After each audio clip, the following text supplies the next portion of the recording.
Dear viewers, this is our third lecture in this series. In these lectures, we are going through Natya Shastra.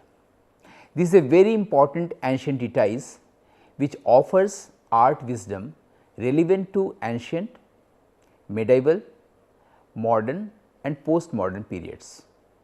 It has an all inclusive character in its nature, which includes all kinds of art and science to attain the highest goal of mankind through drama. This is actually actor's manual as well as the Bible of his or her entire life. In previous lectures, we understood the initial notes of our discussion.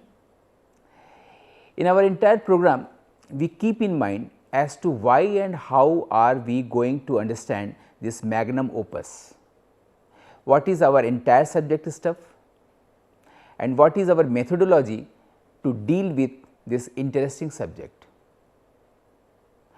Here we go with the origin and ascent of man, the primitive mind, the contemplative mind and the seer mind.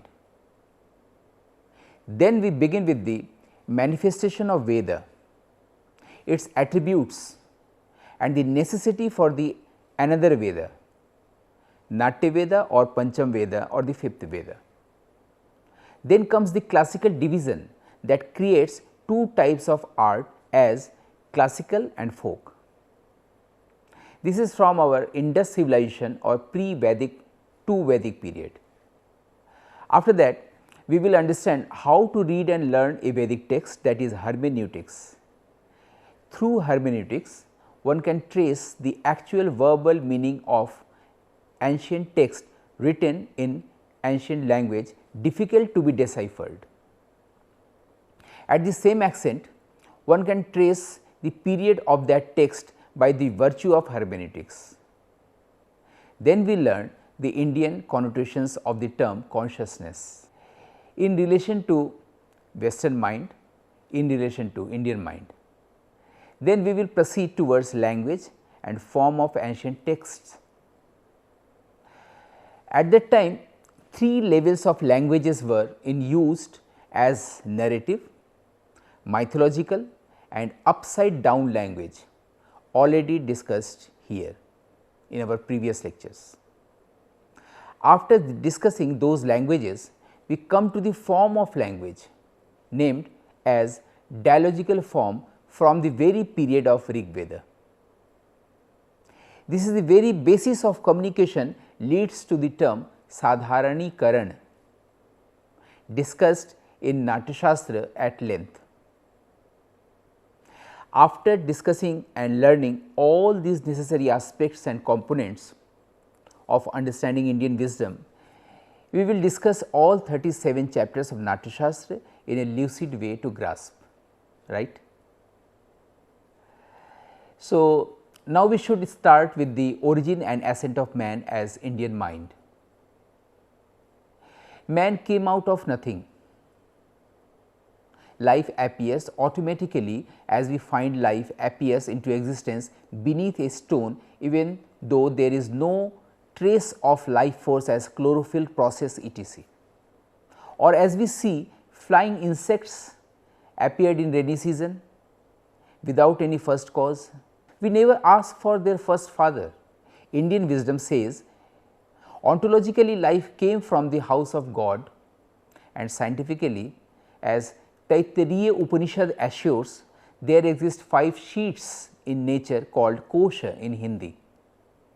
These are Annamay Kosh, Pranamay Kosh, Manomay Kosh, Vijnanamay Kosh and finally Anandamay Kosh. Means all we as lives came from food, Anna. From food we find life creates a mind. Man acquired reason out of mind that leads to ecstasy, joy, delight, bliss. So, the first sheet is food, Annamay Kosh. From Annamay Kosh, life force comes out as Pranamay Kosh. Then comes Manomay Kosh, the mind, and then comes Vijnanamay Kosh, the reason, All these sheets lead us towards the highest goal, that is Anandamay Kosh, the sheet of bliss or ecstasy, supreme joy. These 5 process sheets process the goal of human life that says we come from food, but not end in food, but ecstasy. So, human journey is from food to ecstasy, from matter to mind, and then from mind to universal mind, the eternity. Hence, we transcend twice, and we have to transcend twice in this body life. First, from animal life to human life, and then from human life to the divine life. Insects, birds, animals move with their evolved instincts.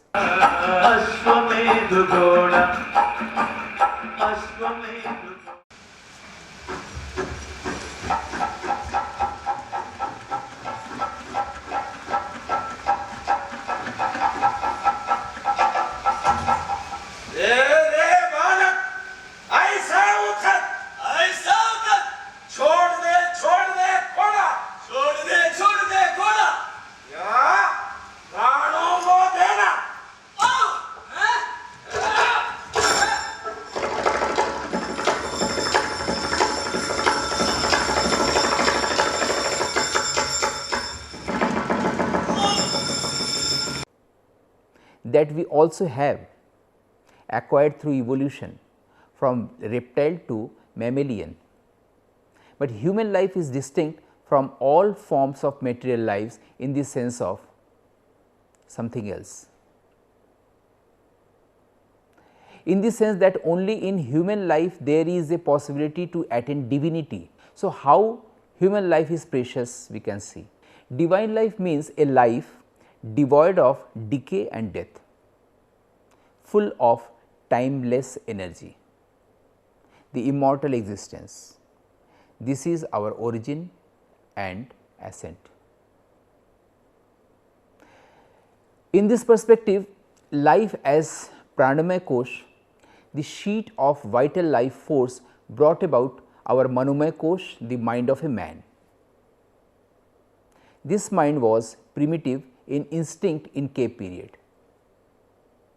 This was our ancient time.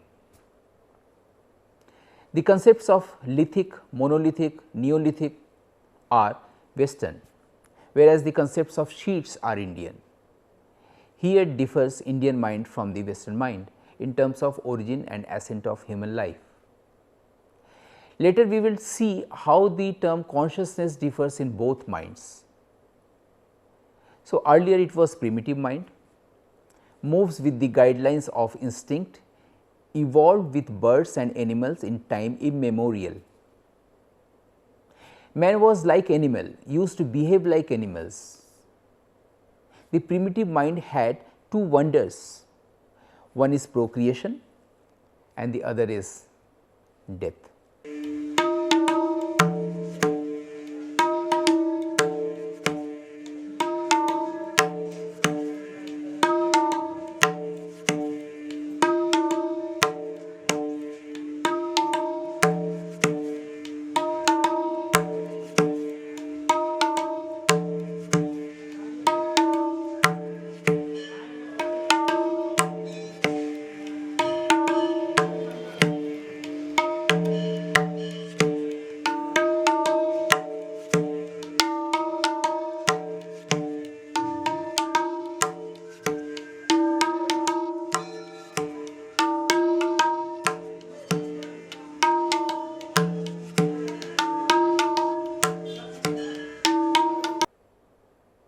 They were scared of death and used to bury dead bodies under the ground. They could not have discovered the fire as a necessary component of life in nature.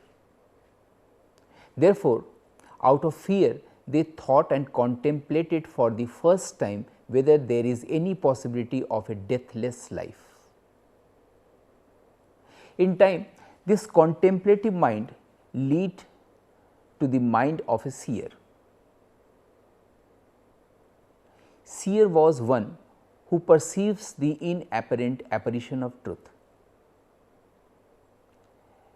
So, they were seers who discovered the existence of immortal life, the presence of God, something unbound, unconditional, timeless, having no birth and end, considering human body is subject to death, not the soul or mind.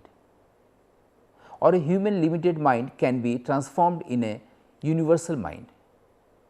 This wisdom was named Veda, and that was how Veda came into existence. Out of tremendous sense of insecurity, out of fear of inevitable death, seers discovered the truth. The tradition of seers began in India, and Bharatvarsh was distinguished at the atlas of world that Indian mind or the mind of the East is the mind of a seer. Vedic seers could transcend their immanent material level. They tried to share what they attained at their transcendental plane with those who were the seekers of truth, who were afraid of death. In order to communicate with those people, they first discovered the language.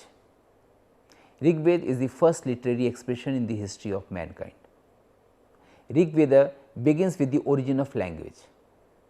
This was the first operation, Pratham Yagya. The next was the origin of literary couplets, in Hindi Chand. First Bhasha, then Chand, means first language, then literary couplets were found. After these yagyas, they put wisdom in this language, in these literary couplets. The entire Veda was created in mantra and samhita. Hence, seers were those who could see the sacred hymns, mantra, mantra drashta rishayah. So, they called seers or rishi. This Rig Veda in its expanded consciousness turned into other three Vedas as Yajurveda, Samaveda and Atharvaveda. So, primitive and contemplative minds were eager to attain the same truth and salvation as seer minds attained, but it was difficult for them. Till that time, contemplative minds could start folk theatre, including dance and music, and also through the presence of the beauty of flowers, they could identify the sense of beauty in their eyes.